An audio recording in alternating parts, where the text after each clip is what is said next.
Russia's history is filled with times of great power, but also great chaos. This is especially true for the early modern period, after the Mongol invasion, when the Russian principalities were in constant conflict with each other. But in this video, we are going to talk about the so-called time of troubles, when the Romanov dynasty came to an end.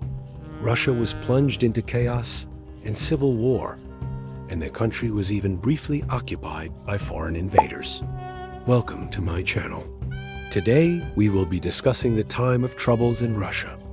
In this series, we have previously discussed the rise of Moscow and how it gradually consolidated power over the other Russian lands to become the Third Rome. The Swedes easily defeated the Russians and pushed them back, seizing several key cities along the way. One of their most important victories was the capture of the city of Narva in 1558. From here, they were able to exert control over the vital trade routes between the Baltic Sea and the rest of Europe. The Russians had built strong defenses around the city and were determined to resist the invaders. In 1564, a group of Russian nobles led a rebellion against the Swedes, hoping to drive them out of the country. However, the rebellion was quickly crushed, and the nobles involved were either executed or exiled. Unlike his father, Fedor was not interested in continuing the fight against the Swedes. He was more interested in consolidating his power within Russia and securing its borders. As a result, he decided to make peace with the Swedes and give up on retaking Moscow. However, his reign was marked by economic decline, peasant revolts, and the continuation of the war with the Polish-Lithuanian Commonwealth over control of the throne. Boris's policies were deeply unpopular, and he was seen as a symbol of the corruption and incompetence of the Russian ruling class. This would ultimately lead to his downfall when he was accused of poisoning the previous ruler, Fyodor I, and his wife. Although Boris denied the charges, he was found guilty and sentenced to death. His name was Kuzma Minin, and he would go on to become one of the most important figures in Russian history. They wanted someone who could unite the country and end the Swedish occupation. In 1617, they were able to sign a peace treaty that gave them back all of the territory they had lost to the Swedes. From here, the Romanovs would go on to become one of the most powerful families in Russian history, ruling the country for over 300 years. After much debate, they settled on a young man named Mikhail Romanov. The time of troubles was a turbulent period in Russian history, but it ultimately led to the creation of a strong and unified state. Mikhail was the son of a disgraced noble family and was seen as a compromise candidate. However, the nobles had no idea that they were selecting the first of a long line of powerful rulers who would shape the future of Russia. Under Minin's leadership, the Russians were able to score some victories against the Swedes and push them back from Moscow. However, the fighting was costly, and Russia was still far from being able to drive the Swedes out of the country. With the peace treaty, the Swedes were able to keep the territories they had conquered, and Russia was left to deal with their internal problems. Sigismund III Vasa was elected as the new ruler, and he began to implement reforms to try and turn the country around.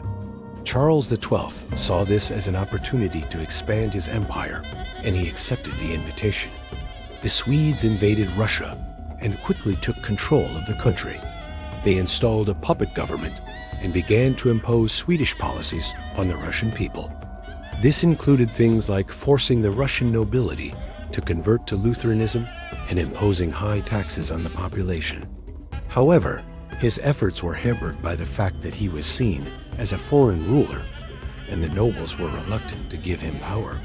Additionally, the country was in a state of civil war, and it was difficult for Sigismund to impose his authority. This only made the Russians more determined to fight for their freedom. Despite the difficulties, the Swedes were able to capture Moscow in January of 1563 after a long and bloody siege. In 1611, a group of Russian nobles led a rebellion against the Swedes, hoping to drive them out of the country. However, the rebellion was quickly crushed, and the nobles involved were either executed or exiled. This only made the Russians more determined to fight for their freedom. This would lead to a period of decline and stagnation that would last for centuries. His name was Ivan the Terrible, and he would go on to become one of the most important figures in Russian history. Under Ivan's leadership, the Russians were able to score some victories against the Swedes and push them back from Moscow. However, the fighting was costly, and Russia was still far from being able to drive the Swedes out of the country. Once in control of the city, they began to implement their plans to make Russia a puppet state. They installed a puppet ruler on the throne and began to impose Swedish policies on the Russian people. The country had been weakened by years of war and instability, and it would take decades for it to get back on its feet. Additionally, the people had grown tired of the fighting and just wanted peace. The ruling class also realized that they had made a big mistake in choosing Sigismund III as their king, and they would come to regret that decision for years to come.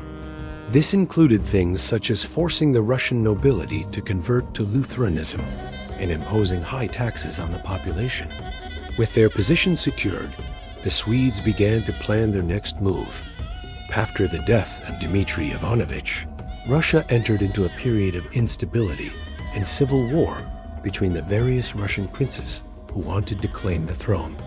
In 1558, Charles IX declared war on Russia and began a massive invasion force that would come to be known as the Van Liga Armada or the Great Armada. Despite being outnumbered, the Russians fought bravely to defend their homeland. Unfortunately for them, the Swedish army was too strong, and they were eventually forced to retreat. As the Swedish army advanced, they continued to face resistance from the Russians.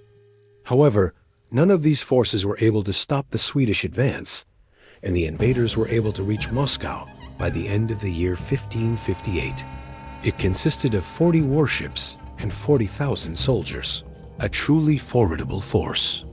The Swedish army was made up of a mix of professional soldiers and conscripts from the various Swedish provinces. They were well equipped for battle and had a strong navy to support their land forces. The goal of the campaign was to take Moscow and install a puppet ruler on the throne who would be favorable to the Swedish Empire. The Shusky kingdom was chosen first to rule instead of the boyars, choosing a weak king, Vasily Shuisky. This led to another period of civil war where various contenders sought to claim the throne. In the end, the Polish-Lithuanian king Sigismund III was elected as the new monarch. However, he had converted to Catholicism, which caused further discontent among the largely Orthodox Russian population. To make matters worse, Sigismund III was unable to solve any of the existing problems that Russia faced, and his rule was deeply unpopular. He struggled to keep control of the unruly nobility, and the country became more and more unstable. This culminated in a peasant revolt led by the charismatic leader named Kresty. Although the rebellion was put down, the damage was done, and there was now a growing discontent among the people against the boyar aristocracy. When Vasily Shuisky died, he left no legitimate heir behind, leaving the question of succession up in the air. While all this political turmoil was happening, the already unpopular Kingdom of Sweden had expanded significantly during the early modern period. After defeating the Teutonic Order, the Swedish Empire grew to include modern-day Estonia, Latvia, Lithuania, and a large part of Finland. Additionally, the Swedish king at the time, Charles IX, had ambitions to expand his empire even further. His first target was the weakened Russian state, which had been torn apart by civil war. In 1556, Charles IX launched an invasion into Ingria, a region north of Novgorod. Their sights were set on expanding their empire into the heartland of Russia itself. As the Swedish army approached Moscow, they were met with fierce resistance from the Russian forces. However, they soon realized that capturing the city would be more difficult than they had anticipated. Despite the changes, the Russians still held out hope that they would be able to throw off the Swedish yoke and restore their independence. In 1568, a new leader emerged in the fight against the Swedes. In 1581, Ivan the Terrible died, and his son, Fyodor I, became the new ruler of Russia. Although the Swedish occupation of Moscow was eventually brought to an end, the damage was done and Russia never fully recovered. Over the next few decades, Russia would be ruled by a series of weak and ineffective leaders who were unable to solve any of the country's problems.